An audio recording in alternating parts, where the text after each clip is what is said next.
Evening, everybody. Welcome back to the Player's Edge. We got the normal crew, Tom, Shawn, and Terry. And tonight, a very special guest is the voice of Golden Gate Fields, Matt Dinerman. How are you today?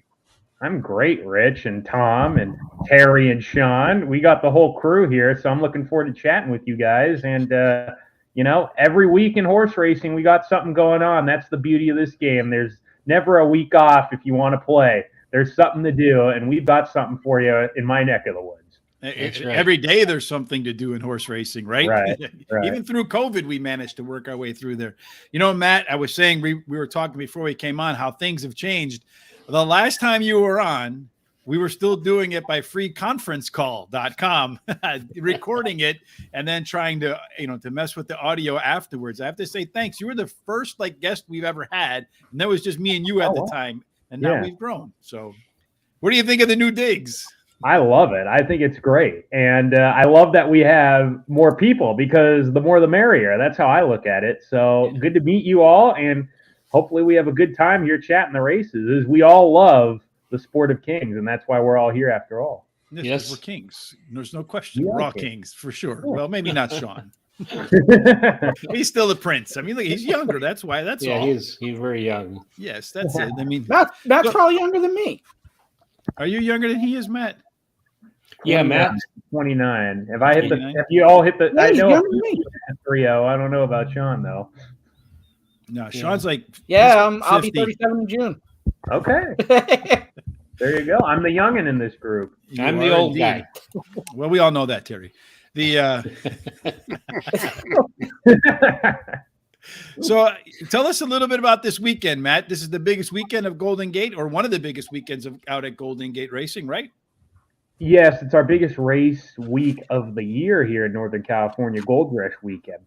Saturday, we have 12 races. First post is 1:15, like normal, and we've got 6 stakes, including the San Francisco Mile, which we will get into later on in the program. But along with that, a lot of the stakes, we've got guaranteed pools that are very important to discuss. The late pick 5 pools on Saturday and Sunday will be guaranteed at $100,000. Tomorrow, we've got a live race card, and we've actually got a guarantee of $50,000 in the late pick 5. And then tomorrow in the late pick 4, $100,000 guarantee. Saturday and Sunday, $200,000 guarantee in the late pick 4. And the late pick 5 is the last 5 races on the program. Late pick 4 is the last 4 races on the program. Really, really good card on Saturday. Stakes action, big fields, competitive. So it's everything a horse player wants. And I hear the on-track atmosphere once again this year will be very festive. A lot of people want to come to the track and watch the best race card of the year, in my opinion. So we've got a lot going on this week. You know who's going to be there? You want to guess? Right here, this guy, Terry's going to be there. Terry. Yeah. Yes, Terry lives right there. He used to go to the track and badger Russell Bass. He just badgered him in retirement. That's why no one ever hears from him again. First time I've ever been to that track, my dad took me there as a baby. So I've been going there for 70 some years now. So I just figured you were from Hollywood. So no, that's a different story. Actually, Rich named me that, and he did it because they had sent in one of my picks to TVG to Rich Perloff, and it did pretty good.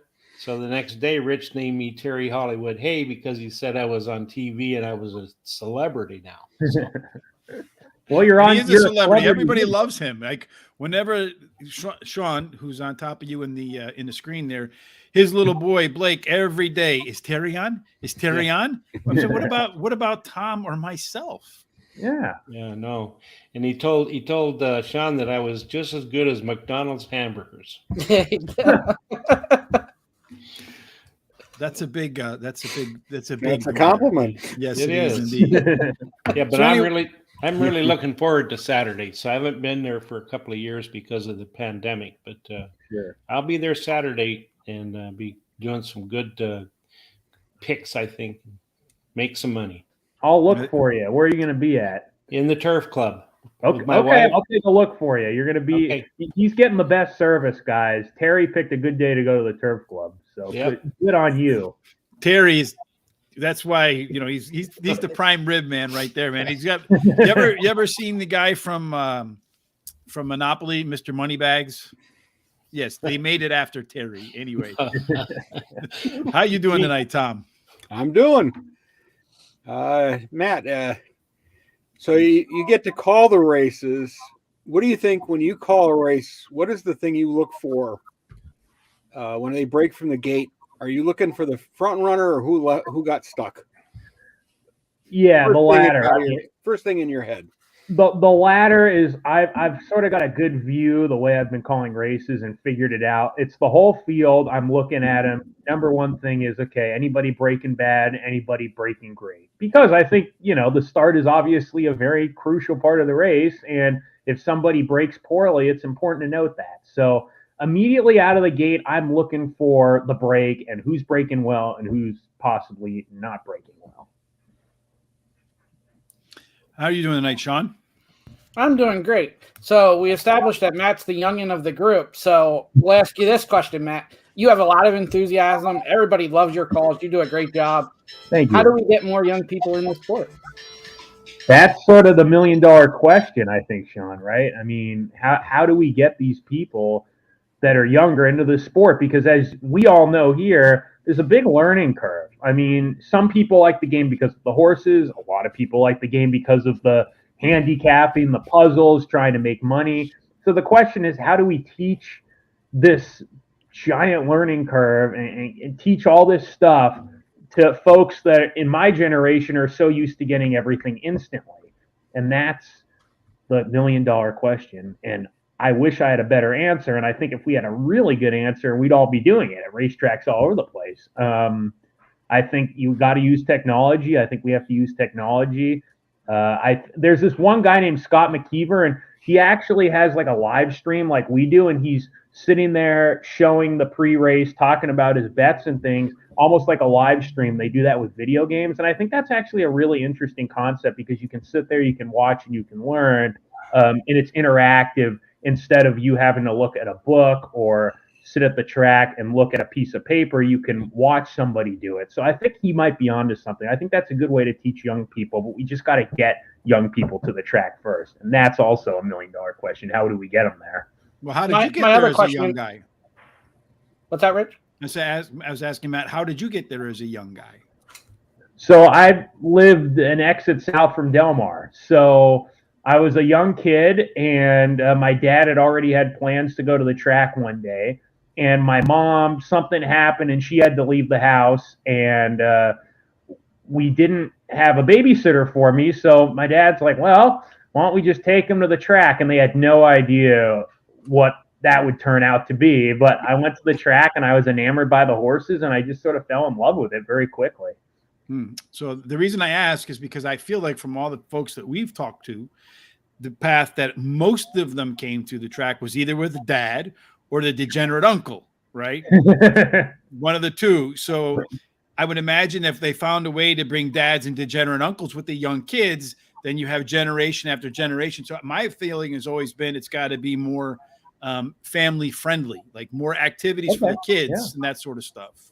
Right. And I mean, we were thinking at one point before the pandemic hit, and obviously a lot of plans stopped and ceased as a lot of businesses did, but we were thinking of maybe making like an interactive kids program, sort of like a kids menu at a restaurant. And, there's a little bit of coloring in there and you give them crayons and stuff, but also, little things about the horses and teaching them about, okay, these are horses with personalities. They're jockeys and trainers who take care of them and grooms, and sort of trying to teach them the basics. So then when they get older, you can give them sort of the adult program and teach them a little more as time goes on. So that was a thought process there. And Rich, I think you make a good point. If you learn young, it's a lot easier than when you're, 40 or 50 and you're starting to learn. I think that's sort of what it seems like. Right. You can let him pick a horse, and then he could pick between Terry and a McDonald's hamburger. That's right. Or you can do like I did. My dad let me make my first bet at 8 years old, and he let me bet on a horse at Golden Gate Fields named Colonel Cross. So I bet $2. Won and paid $68.60, and it beat my dad's horse by a head, and he was all upset. So I give him half the money though. But that's where I got locked in right from that point on. Sorry, Shawn, I interrupted you before. I do that too many times. Good thing I live far away from you. Or Blake might shoot me with the air gun. So I'm going to ask Matt kind of the same question I asked Donna, and I felt her answer was very interesting and probably the truth. But why can't we, like we kind of do on the show, promote the jockeys and trainers? Why can't we do that on race night, especially like with jockeys? Sometimes they only have 3 or 4 mounts. We couldn't interview them in between races, talk about how it is out there, that kind of stuff, and kind of make them more of the star since there are so many great personalities in the sport. Why can't we? I guess that's a very very reasonable question. I don't want to say like, oh, well, there's an excuse to that. This is why we don't do that. I suppose timing is part of it. Some riders need to get to the room change and get back to the paddock. But even so, I mean, you could interview them walking to the paddock. I don't disagree with that marketing. The question is, how do you get a large fan base to really get attached to the riders? And you see that with some of these really big guys. Like Irad Ortiz is a pretty big fan base, I believe, but especially like in Puerto Rico, where he's from, he's got a really big fan base there. You get certain figures in the sport, trainers that have big fan bases, or certain owners that people follow. And then there are certain jockeys. But the question is, you can have fans, but how do you culminate it to make them celebrities? And we're not a mainstream sport. So it seems like the fans of the people in our business, it's a small collective group. So the question is, how do you make it bigger? I guess that would probably be the thing you got to do first, is make the fan base bigger, and then you're going to have jockeys becoming more celebrities because there's more people that know about them because the fan base is bigger in the first place. Right. Yep. It's when you got to do things like got to maximize things like the Kentucky Derby, where folks are at parties and the race is on, and that's the opportunity to present stories for people. And then you can't have the horses be disqualified 3 days later, right? I can't disagree with that either. All right, Terry, you said you had a few things in mind too. Yeah, I was just wondering, Matt. I'm glad you're here, by the way. Thank you. You're welcome. I was wondering, when the season's over at Golden Gate Fields, what do you do on the off time? So I'm a year-round employee at Golden Gate. So there are times where there's some weeks where I take vacation time because I don't have a chance to do that when there's racing going on. We run about 9.5 months of the year. Usually I typically help out with a little bit of marketing things, little sort of housekeeping needs that need to be taken care of, media-related projects or communication with people. I've been to a few meetings about various different things because we have a pretty small staff here at Golden Gate, but it's a pretty efficient one. So we wear different hats. So that's typically what I'm doing. And along with that, I'm also continuing to be an analyst by following the races. It's like any other sport. I mean, you've got these racing analysts or these sports analysts on ESPN, and if season's not going on, they're still probably following off-season stuff or preseason stuff. So I'm doing the same thing. I'm, keeping track of our horses when they're on the fairs here in Northern California, if they go to Del Mar, and sort of what's going on around the country. All right. Well, one other thing I was wondering, years ago, maybe 15 or 20 years ago, they used to have a date like on a Saturday. You could sign up and come in early in the morning, and they would take you would be with a trainer or a jockey. Oh, wow. And they would take you to the barn area, and then you'd come up and you'd have a little bit something to eat, and you would sit there and just talk one-on-one with the trainer jockey. Do they do that anymore? Are they thinking about doing that? I have not had that opportunity to see that. We've done tours, but not sort of one-on-ones. And I since I've been here and I first got here about 6 years ago, we hadn't been doing it at that point. So this must have been quite a while ago. Yeah, but that's a very interesting concept. That's actually a very interesting concept because, I mean, you see the jockeys, you hear about the trainers, but you don't really get to talk to them and you don't get to spend a day with them. So that's very interesting. And I think a lot of people would be interested in that. Like, what do you folks do? I mean, I know what they do because I'm around all the time. But people that are inside the business that are just, casual fans, they may want to know, what is your morning like? How do you take care of these horses? How many horses do you ride in the morning? Yeah, that's what right. kinds of horses, Yeah, the last one I went to, the trainer actually gave us a pick that won and paid $28 that day. But oh, wow. Yeah, something else they do at the fairgrounds. You know, if you go to the horses races, the fair before the races, they always have a seminar, and they usually have, an MC or two, but they usually have a jockey comes in as a guest, and you can do questions and answers, and they usually have 300 or 400 people there. Sure. So you know that's something that might consider doing for Golden Gate. Yeah, that's a very interesting thought and concept. I'll actually be helping out at Santa Rosa this year. So Oh, um, I will likely, extremely likely, nothing's sort of announced official, but I will extremely likely be calling some races and doing the seminars there. So there you all go. right. Well, There you go. See, Yeah. taking the advice just like that, Terry. For sure. Now, you mentioned that you're a, for lack of a better term, student of the game. So the game is going to get to the biggest game in a week. So I mentioned to you in the email that we'd also talk a little bit about your thoughts on the Kentucky Derby. So we're a little bit more than a week out right now. If you had to bet now, if the race was 2 minutes to post, what would you be doing? Well, I'm not huge on like tries and supers. I like doubles, pick threes, win bets, and exactas. I'll play a pick four or pick five, but those are the sort of bets I have a lot more success with over time. I feel like betting, especially, is sort of like a trial and error thing. Like there's nothing wrong about one wager or wrong about the other one. It's everybody's deal. If you're better with pick threes, play pick threes. If you're better with exactas, then play exactas. And everybody's different. But I would strongly consider putting a win bet on Zandon from the Chad Brown barn because I feel like Terry likes that. He likes Zandon too. Yeah, he just feels to me like he's really gonna love a mile and a quarter. And I like these horses that are younger that have shown that they have the stamina to really like going a mile and a quarter. You sometimes mile and a quarter might be a little bit far for some horses, and even when they're older, but if they have the talent, they can deal with it. Maybe they're better a mile and an eighth.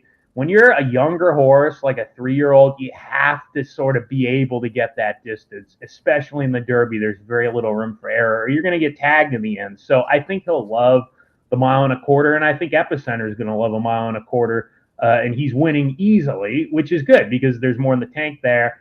The third horse that really is interesting is Tava, and I think he's more raw talented than anybody, but he has so little experience. He ran really hard last time, and that's a concern. And him possibly being one of the favorites, he's the type of horse I try to beat. So I sort of lean on Zandon and Epicenter. Those are sort of my two big shots right now. It could change, but that's sort of what I'm feeling. Yeah, well, we have plenty of time to make up our mind for that. And then before we move on to the races we're going to cover, the California Derby, the California Oaks, and the San Francisco Mile, you mentioned the next couple of days are loaded with some pretty sizable payouts. Are there any horses on the card in those sequences that bettors really ought to pay attention to that you've taken a look at already?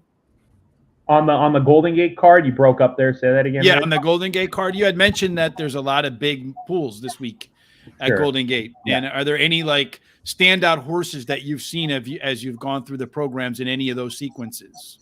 Well, she's not a standout. Well, you know what? I'm not going to say this one because it's one of the races we're going to talk about. So I'm going to leave that alone and we'll talk about later. One horse at a price that I really like in the very last race of the day is Friday's at Shady, and he's 8-1 on the morning line. It's not a stakes race. He is just a hard knocking old veteran, and he was coming off a layoff 2 starts ago. He totally needed the race off the break. Last time out, he put it all together. He's won at the first level allowance condition before. He's back in that condition in race number 12 on the program on Saturday. So he's won. I look at that race, and I really like him.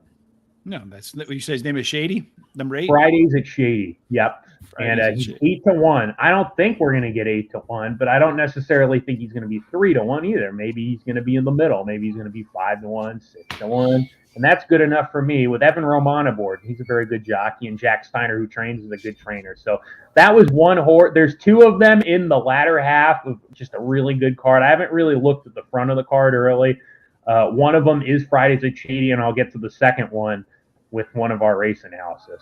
All right, perfect. Well, that's a good segue into doing some race analysis. So we're going to start with race number 6, the California Derby. It's a mile and a 16th on that all-weather track there at Golden Gate. So when you're running a mile and a 16th at Golden Gate, What's like the profile of a winner look like? What kind of horse you looking for? One up front, one in the middle?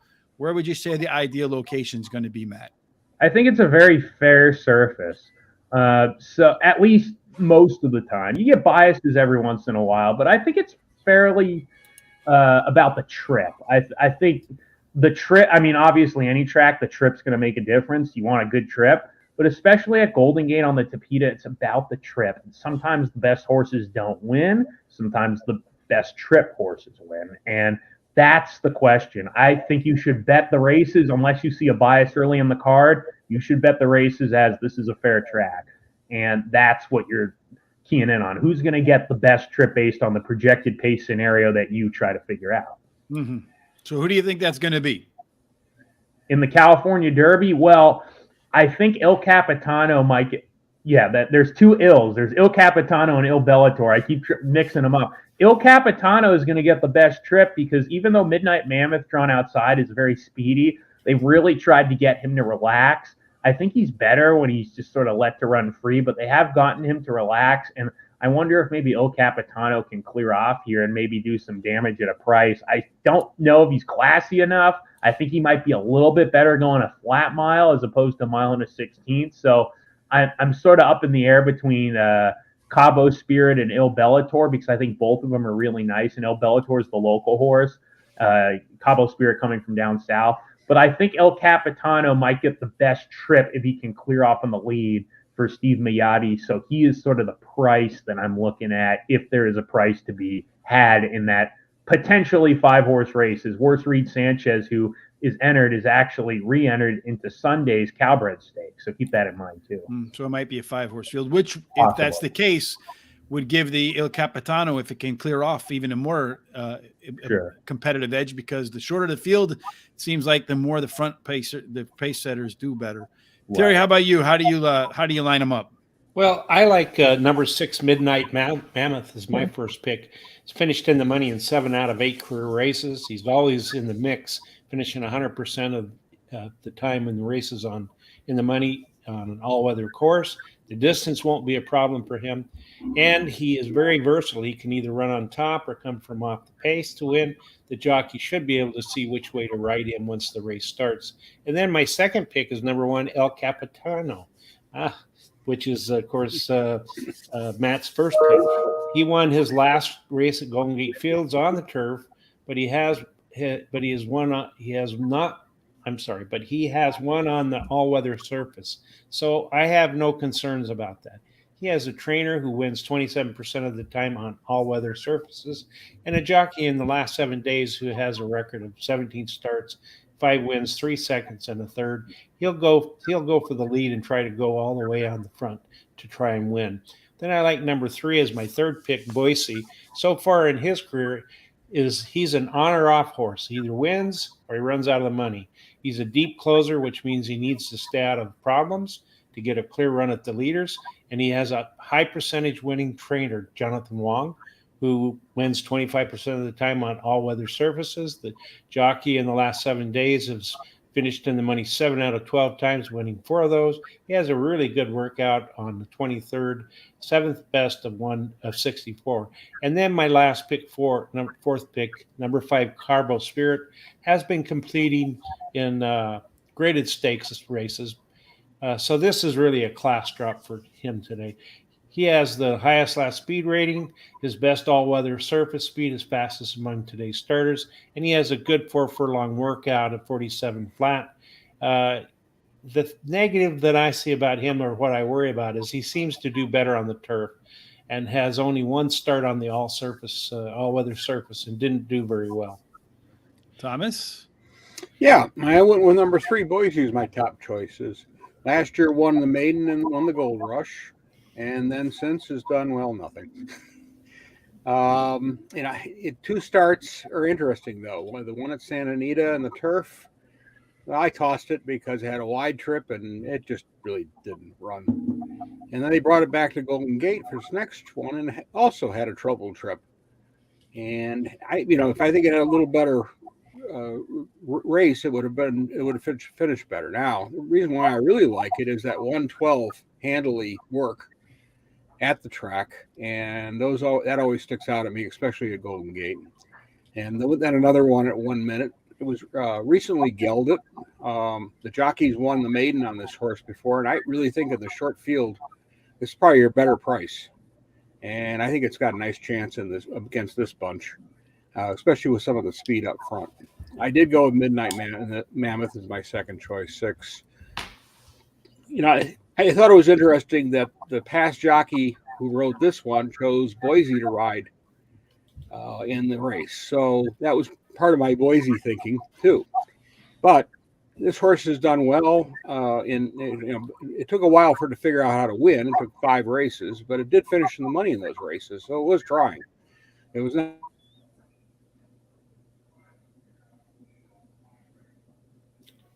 Was that Tom? Complain about that. Right. And, Oh, there you go. frankly, and Steve Sherman knows how to place horses. Let's face it. And he's looking to, if he's going to get a check here, he may as well going to get a nice little check here.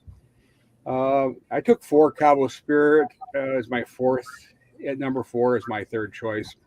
My concern with this horse is that I think it is a turf horse. It won a listed race at Santa Anita, tried Turfway with 0 success. Granted, the Turfway all-weather is very different than the all-weather Golden Gate, so you got to factor that in there. It has a good work at Santa Anita, but like some of these others in this field, it took a while to win the maiden, and it really didn't run well last time out. But Joe Bravo's coming up to ride, so he must think he's got half a chance. For sure. Funny thing, Shawn, all the technical difficulties, right? There's a technical difficulty, and everybody's like, is it me? Yeah. Or is it the other guy? It was Tom. And I was sitting there thinking, is it me? Is my computer out? And then I'm looking at everybody, and nobody's saying anything or anybody's moving. I'm like, maybe it is me. But anyway, go ahead. Yeah, I thought it was Tom too, and then I looked at you, and you were frozen, and then I started getting concerned. So Well, my dog turned off the computer the other day, so that was a good one. yeah, we've had a week with that. Yes. So I looked at the pace the same as Matt did, inside and outside. Although last race, El Capitano and Midnight Mammoth were on turf, and El Capitano cleared him pretty good. So I'm thinking from the rail, El Capitano is going to clear him again, and he could pretty much wire the field here from the rail. I would expect the dirt to be the same and him to even be better on the dirt. This is his second start after a layoff, and Evan Roman aboard, who's 2 for 2 with him aboard. El Bellator is my second pick. He'll be able to sit right off the 2 pace setters. He's the only one in the field that has more than 1 Golden Gate synthetic win, and this is his 3rd start after a 3-month layoff. He won his last race, which was at his first at this distance. And then I went Midnight Mammoth for 3rd, has speed and always around. He's finished in the trifecta in 7 of 8 starts. The only issue with him is he's finished behind the top 2 horses before, so I always look at that, and he's finished behind some of these horses. But he'll definitely be in that trifecta. Well, I'm going to go along with Thomas, and I'm going to go with Boise. I saw that 112 workout, and I said to myself, let me look and see what sort of fractions he's run in race, and he hasn't run 112 inside a race. He's run faster in practice than he did on the track. Maybe being gelded, he's angry now, and he's going to run angry. So that first time gelded, I like that as Il Capitano, I agree. Now, especially if the field gets a little bit shorter, he's on the rail, gonna get the lead. And of course, if everything comes down to fractions, if the fractions are right, it's going to be really difficult for these other horses to pass him. Il Bellator, as you guys mentioned, probably going to be the favorite in the race. Some really good workouts getting ready. Those workouts usually translate to a horse that's fit, firm, and ready to go, especially there's 3 of them, not just one. And then finally, Midnight Mammoth. Never missed the board in 5 races at Golden Gate. Like you said, Shawn, I just feel like he might finish behind a few of these. The next spot on the ticket today for us is going to be race number 8, I believe, right? Yes. That is the California Oaks, 1 mile and a 16th, just like the race we talked about. So, again, Matt said it's pretty fair. The trip is going to matter. So, again, I guess the question is, Matt, which horse do you think is going to get the best trip? And this race is where I landed on my, really confident, really like this horse. And that's Anthony's Cleopatra, drawn outside number 9. Hey, guys, should we read this out or what do you think? Yeah, you can read it. It says Cabo Spirit Gets this one, ran against Tiz the Bomb and 20 Point, and Jeff Yeah. Ruby ran a great race in the end defeat. Yeah, and he's the class of the race in the Derby. So Charles is onto that. I mean, he's the total class of the field. The question is, how does he, deal with the Golden Gate to PETA and shipping across country and then having to run back in less than a month, I suppose. But he's the best horse in terms of class. But in the Oaks, I think Anthony's Cleopatra is going to be tough if she runs her best. She's never run off of Lasix before. She's always run on Lasix, so that's the question mark I have is, okay, how's she going to do with the Lasix? But it is called gambling after all, so I'm going to take the gamble and say she's going to be just fine with it. I thought first of all, her first two races were fantastic, really ran really well. And actually, in one of those sprints, she defeated Power Surge, who we saw win a stake at Santa Anita at 70-1 a couple of weeks ago. And she just dusted Power Surge. I mean, it wasn't even close. She's a really nice filly, Anthony, and she's going to 2 turns. She did it once already, and she ran second to a really nice horse named Unraptured. Unraptured went to Woodbine since then. I guess he ran in the El Camino Real Derby and pled a little bit there, so they're going to run him on Lasix and a stake up at Woodbine. But he was my pick in the El Camino Real Derby, and I have a lot of respect for him. And I think Anthony's Cleopatra is going to get a good stocking trip, and she's going to run a big race with Frank Alvarado aboard. And Frank hopped off a 4-1 morning line shot to ride Anthony's Cleopatra, so he must feel that she's got a big, big shot too. So who do you like behind him? I think one interesting price is Music Festival, who actually finished behind her in a maiden race when they were sprinting together. And Music Festival freshens up for trainer Steve Sherman, who conditions Midnight Mammoth and the California Derby as well. And she's just a real hard-knocking filly. She's very consistent, and she ran a really good race first out against Routing. And what I liked about that is one of the runners that finished behind her, named Vincero Grande, came right back to win by about 3 or 4 in a first level allowance, and she is actually in a Calbred stake on Sunday. So the fact that Music Festival beat Vincero Grande is telling me that this filly has plenty of potential. I think she's got a big shot to outrun her 10-1 morning line odds. And then my Kentucky girl is probably my third pick, coming off a win at Santa Anita, first time routing, but she's always trained up here, a daughter of American Pharoah. They bought her for $475,000. So expectations are there, and her first career race was very, very good. And only, I think, positive improvement as the distances get a little bit farther for her. I think that'll be to her benefit, really. How about you, Thomas? I took number 3. My Kentucky Girl is my top choice. I like the fact that it works and runs. It did its work at Golden Gate, then they shipped it down to Santa Anita. It went off at 20-1. A nice speed number up at 91 and won that race pretty easily. If you go look at its breeding wise, it's by a mare who was stakes placed in her, and she was a router, and she was by Big Brown. And let's face it, American Pharoah's dropped some very nice horses, and certainly on the all weather and on the turf. I don't think that so distance to me is not an issue. I think Jonathan Wong's got a great percentage of 26%, moving him from dirt to all weather. I think he knows where he thinks he's got a good shot in here, and that's why he's putting her in here. And she's going to run a little late. She won't be on the top with some of the other ones, but she'll be close. 2, Music Festival is my second choice. Really its last 2 races are the ones that jump out because it won them both. All weather, maiden, and an optional claimer. And look good doing it. And especially the one race where she was at the 8th pole, the jockey shook her up and she took off. And that was really nice and impressive. And it was a rout, and she looks like she's just ready, wants to run right up there. She's going to be up near the front. There's no question in my mind. I think she's going to do her best running there. Her works are consistent, but not great. But again, Steve Sherman knows what he's doing, so he's got her placed well. I took 5, Distorted Queen as my final choice. Took 4 races for this horse to figure out how to run because they were holding her back, and she did absolutely nothing. So then they put her on the lead, and she does just fine. And she's going to definitely show speed, and she's done it on the turf. She's done it on the all-weather now. I think she's good enough to hold on for a placing. I don't know about winning. How about you, Shawn? Who do you think is going to win, place, and show? So I don't know what happened to Terry, but I'm going to sound a lot like he disappeared. Yeah, no, I know, but I'm going to sound a lot like Terry. Terry always agrees with the guest, and now I'm 2 for 2. Number 9, Anthony's Cleopatra has speed and will be looking to clear from the outside post, and I think he does. There is other speed, but Music Festival, the one that I'm really thinking of with the speed, she's raced before and cleared before in her first start. She's raced 3 different distances, 1, 2, and finished second in the other, and this will be another distance, adding a little bit. And then second, I went number 3, my Kentucky Girl. Least experienced runner in the field with only that one race, but has the highest buyer number of anybody in the field with an 83, and it's by far. And we'll have pace to run at if those leaders hook up.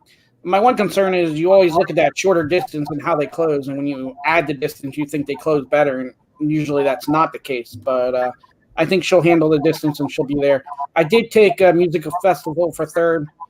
Took her 5 starts to break her maiden, but now we're 2 in a row. 1, 2 of 4 at Golden Gate with a second, so she really likes the track and has been the post-time favorite in 5 of her 6 career starts. I'm surprised, Thomas, you didn't go with the horse with international flavor over there. No, not today. Well, I don't have it first. It was running in Class 6 and Class 5 races at Newmarket. Those are not what you would call classy races. No, but it did put a good race in its first race over here. Ended up winning the maiden, but we'll see. Yeah, I can't. No. Now you're not going to back that one. It had to be running a little better company than what it did in Newcastle. Well, I'm going to go. I guess I can make it 3 out of 3 here so far. Anthony's Cleopatra. Last time out, missed as the favorite, so I think trainer Tim McKenna will rebound like he normally does at around 30%.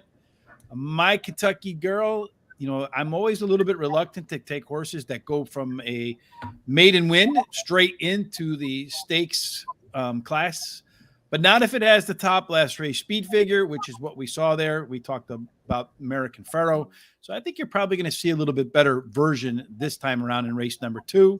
Music Festival. This one should get, I think, about the ideal trip. As I put together, as you mentioned, the trip, I got 2 early pace horses, the 5 and the 9, and I feel like the 2 is going to sit right behind them and then have a shot to clear them and take it to the finish line first. The only EP horse in the field, as it's called.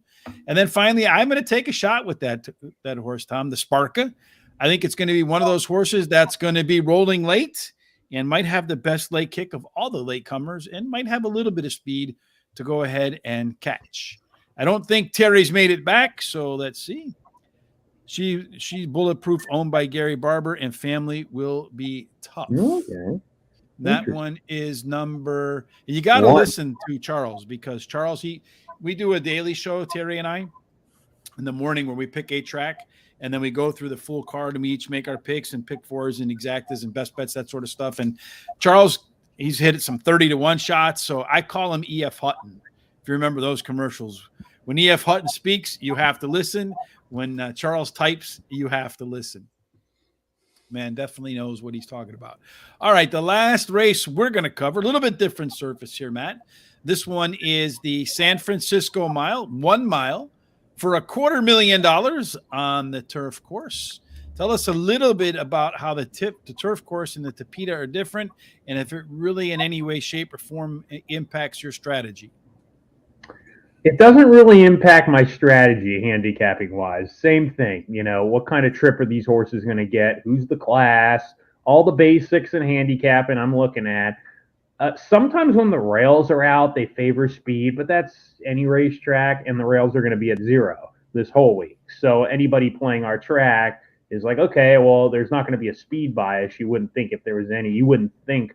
I think with the Tapeta, it's some of these horses, for example, have run on Tapeta and they're going to the turf, and most of them have turf experience. But there's Terry right there. We got him back. Came back. Yeah, I've never had this kind of problem before. It happens, Terry. It's we technology. held down the fort for you. Yes, we did. I think your dog came over here. Did mine? Yeah, yours got here some way. So I don't know what happened. Yeah. Well, as you were saying, Matt. Oh, we were talking, Terry, about the turf and the Tapeta, and if there's any biases or any difference in strategy, handicapping wise, the 2 surfaces. I've said this on the track feed because before I call the races on our track feed, I go on and give, my top 3 picks and talk a little bit about the races and stuff. I say this all the time. They say, yes, turf form transfers to Tapeta and vice versa, but really it's a case-by-case basis. I mean, really, some horses love the turf and don't like Tapeta. Others are vice versa. They're Tapeta specialists. They get to the turf and they're having none of it. And then there are some horses that can do both just fine. So you really have to sort of go case by case, and you really have to pay attention. If you're handicapping a horse that's never run on one surface and has run on the other one, I sort of handicap it as, okay, I'm going to assume that they're going to be fine over it, but you never really know until they try. So that's sort of how I look at the two. All right. All right. So how do you look at this race? Who's the one to beat? Yeah, I don't have a definite top pick yet. I think the one to beat is Vanzi, number 3, the morning line favorite. And this must have been a hard morning line to make. And I agree with the morning line maker, Steve Martinelli. I think that he'll probably be favored, just a mild favorite. And I think he's probably your horse to beat for Richard Baltas, who has won this race twice in a row. He won it in 2020 with Neptune Storm, and he won it in 2021 last year with Whispernaut. I just feel that this horse is going to get a good stocking trip off a decent pace. Right now, he's, for me, the horse to beat in here. And Richard Baltas knows how to win this race, obviously, and he's a good trainer down south, and he does a really good job with turf horses. I think the best local horse is probably Tom Surprise, a horse that has really shown a big kick in his races as of late. He's going better than ever for Jack Steiner. And this horse actually ran second beat and a half length when he wasn't quite as good last year to a horse named Desmond Doss, who is a very nice horse from the Steve Miotti barn. So this horse has some class in his own right. It's a wide open race. I would go very deep in this race in multi-race bets, and we're kicking off the late pick 4 here. And remember, it's a $200,000 guarantee in the late pick 4 sequence, races 9 through 12 on Saturday. So this is a good race. I think Vanzi's the one to beat, though, guys. I'll let you guys make like definite top picks, but for me, I think Vanzi would be the horse to beat in this spot. Yes. Well, in those races that pick off $200,000 guaranteed pick 4s, you're hoping to catch a big price. And since we missed you on the middle race there, Terry, we'll let you start your picks for race number 9. Oh, okay. Well, I like number 6 as my first pick. Evening Sun came from Southern California. It came to Southern California from Great Britain. And in his first race at Santa Anita, he finished 6th, and he experienced lots of trouble and then shocked the betting public at Del Mar by winning in the next race. Since arriving, he has finished in the money in 4 out of 6 races, winning 3, and has a good workout of 101 flat, 8th best of 23 in preparation for this. And I like number 5, Jimmy Blue Jeans. Has won 5 out of 10 races, each one at long odds. So he likes to surprise the public, but of course, not the ones that have winning tickets on him. He is very, very versatile, as he can run on top or he can come from behind and close, from off the pace. And he has a high percentage winning trainer and jockey. In the last 14 days, they've had 2 wins out of 5, and including his last race at Golden Gate Fields. And then number 12, I like number 12, Tom Surprise, has finished in the money in the last 6 races, winning 4, including the last race. He has a high percentage winning trainer and jockey. And then I like number 14, Ishavan. I guess you'd pronounce it that way. Came in from France to Southern California. And in his first race at Santa Anita, he finished 3rd, but he had some trouble in that race. His trainer wins 33% of the time when shipping it to a new track to a race, and he should improve with blinkers being added today. So, Tom, are you going to surprise us? He's going to take Tom's Surprise. No? No, I'm going to take 14. The French horse. So how do we pronounce that? You usually got those French. Well, I'm going Ecravane, but I'm not 100% sure either. All right. Favored last out, ran 3rd. I think it needed a race. I absolutely hate the post position in this race. There's no question 14 is you're going to get stuck out there and you're going to have to do some work. But then I went back and looked at some of its races. It was a Group 3 winner at Chantilly over a Group 1 winner. And there's other 2 main races there. Recently, we're in Group 1, a top company. Group 1 faced Palace Pier, Poetic Flair, and Real World. Those are very good. horses, very good milers. Mm-hmm. And did okay. Not great, not awful. When it did run longer races, it fared, mid-pack type. Did finish third in one, and it was a Group 3 race. And so if it's going to run over a mile, there's no question about that. So can it do that and be able to hang in there? I think so. I think it's interesting that Jessica Pfeiffer's coming up to ride, and she's going to have to do a little magic on the horse to make it win, but I think she's got a good chance, and certainly got the background of facing some top company. I took 8 Delaware as my next choice. Last effort, ran third, a 6.5 furlong, nice little prep race, I think, for this. Prior to that, because it was overmatched in his other races before, the 3 other races. I mean, but it did okay. I mean, it finished 4th, and in 2 of those races. Not awful, not great. But then I looked at its record at going a mile. 3 of its 4 wins are on the mile, and it's run mile race 14 times, has 3 wins, 2 seconds, and 3 thirds. And most of the money this horse has won is running at a mile. So I think it's got a nice chance in this group. And picking up a local rider, I think, is a good move by the trainer. 3 Harmon is going to be my final choice. Won last time out on the front end with a 92 speed rating. That's pretty consistent with him, and he's also has some good runs on the all weather.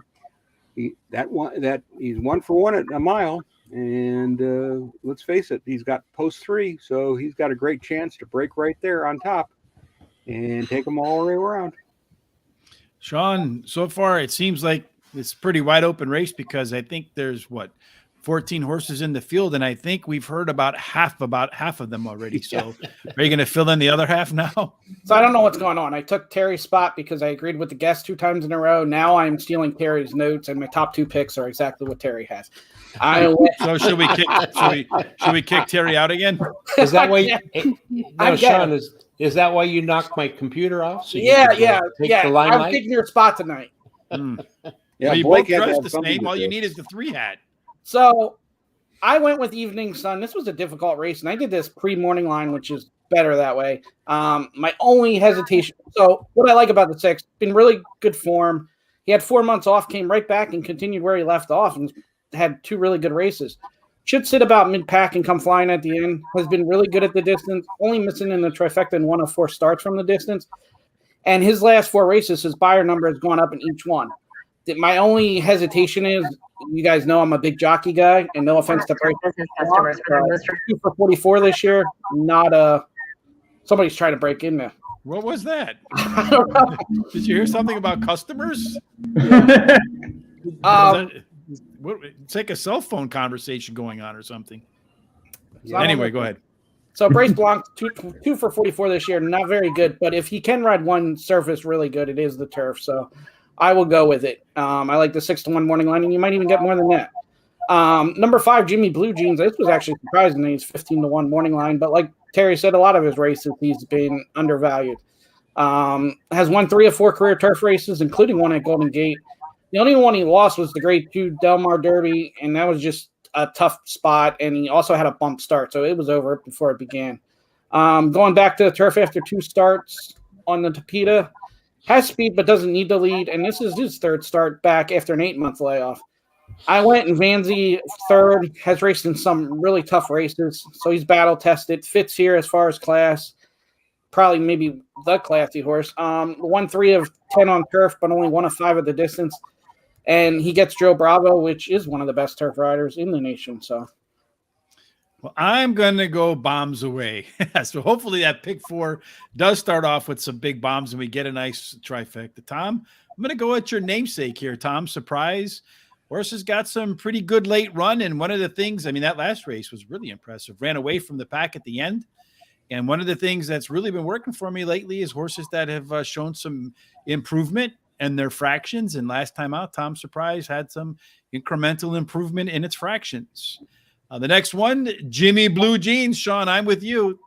It's another one. So, I guess maybe it's not going to get 15-1 if 3 out of 4 people on the show brought it up. So most bettors will probably see the same thing, and I wouldn't be surprised if the odds go down, but it's going to try to take them coast for coast. 1-for-1 at the distance and 3 wins in 4 tries on grass. So likes the distance, likes to run on turf.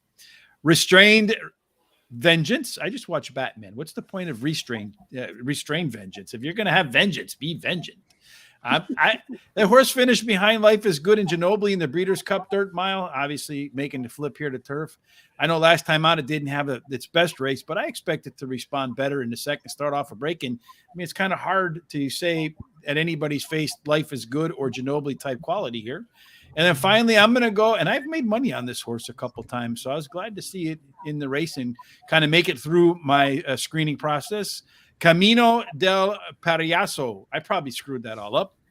But this one improved across the board. Another thing that's been working for me is when I look at like the 2 furlong, 4 furlong, and late pace figures, when all of them are a little bit higher than the previous race, I like to see that. That's a good indication that the horse is on an upswing. And then it had 18 furlongs of decent workout since. So horse should be, as we say, fit, firm, and ready to run. There you go. Restrained Vengeance ran 3rd year race with the Trouble Trip. 2 Paths will be flying late at the wire. So Charles and I agree on something. Finally, Charles. That wraps up our thoughts for the Golden Gate. Big 3 races that we're going to cover. If folks want to follow along with you, Matt, outside of the track, how can they do that? And right now you're on. There you go. I thought he's on mute. Yeah. You can go to 3 Colts Handicap. That's at 3 Colts Handicap right below there. And that is my Twitter handle. I just followed Swiss Army Shawn on the right here. He was following me and I hadn't followed him yet. So I go, okay, let me press the follow button here. And if you want to press the follow button with me, go for it. So we are, Shawn will vouch for me. It's quite an interesting community. You've got a lot of opinions on Twitter, but you learn a lot as well. And you meet a lot of really cool people as well that share the passion for this sport. So that's where you can find me. Message me anytime, tweet me anytime. I'm always up to chat. Yes, indeed. And if you are in the Bay Area and you are at Golden Gate on Saturday, make sure you make your way. And I don't know if everybody has the bucks to get into the turf club like Terry does, but if you do, make your way to the turf club, and Matt will come down and say hi to both of Terry and whoever else makes their way up to the turf club. Should make for a good weekend of racing. There's a continental breakfast at 10:30. I don't know if Terry's into breakfast, and then after that's when the buffet comes out. So that's right. Yeah, there's going to be some good food and good racing. Absolutely. What's wrong with that, right? Nothing. Yeah, you can't beat that. Terry loves both. So, and then also tomorrow, Tom and I will be back at 1 o'clock Eastern. What are we going to be covering this weekend, Tom, on our Foreign Fridays? We're going to look at the Newmarket card for Saturday and Sunday. We have the 2,000 guineas on Saturday, and we have the 1,000 guineas on Sunday. So we'll be busy we'll have Saturday and Sunday action. And then, of course, Terry and I will be back on Saturday to run down some of the Santa Anita Stakes races. And then next week, of course, is Kentucky Derby week. Shawn, why don't you tell everybody what we kind of have lined up for Horse Center next week? So Monday, we got trainer of Barber Road, John Ortiz. He was on 3 weeks ago, was a great guest, and he'll be on again Monday. Talk about the Derby and Barber Road and the experience. And then Wednesday, we have the jockey coming in from Japan to ride the Japan horse, Christopher Lemire. On Crown Pride, yep. On Crown Pride on Wednesday. Tuesday and Thursday, we will fill up. Hopefully, we're working on something, hopefully, for one of those 2 days, which would be definitely a name everybody would want to pay attention to. Matt, we 100% appreciate you coming back on the show again. Like I said, you were the first guest. So, I mean, when we blow up and we're huge and we have hundreds of thousands, when we become like the Jake Paul of horse racing YouTube, we're going to get the Matt Dinerman plaque and get it sent out to you. Please do. Just don't be as obnoxious as Jake Paul, and I think we'll be in a good spot. Well, I wouldn't mind. I wouldn't mind having his money. I mean, I get in the ring maybe for 30 seconds. Fair enough. That's about it. All right, folks. That wraps it up for tonight. As always, we hope you enjoyed the show. If you did, please subscribe here on YouTube by hitting that subscribe button. Yes, indeed, those thumbs up, they help because Google has those algorithms, YouTube, and the more thumbs up we get, the higher up the algorithms we go. Same thing on Facebook. You can follow us at Horse Race, the number 2 day. And our great Swiss Army Shawn is definitely be keeping that community active with all sorts of interesting questions as we head into Derby week. Terry, any final thoughts before we go? Yeah, just make sure that you have a good week and give your loved ones a kiss and a hug. Tell them how you feel. Life is short, and I hope everybody does a great job on Saturday. If you're going to bet, I'm going to have a great time. I'm looking forward to meeting Matt in person. Yes, and let everybody you know around you that you like them as much as a McDonald's cheeseburger.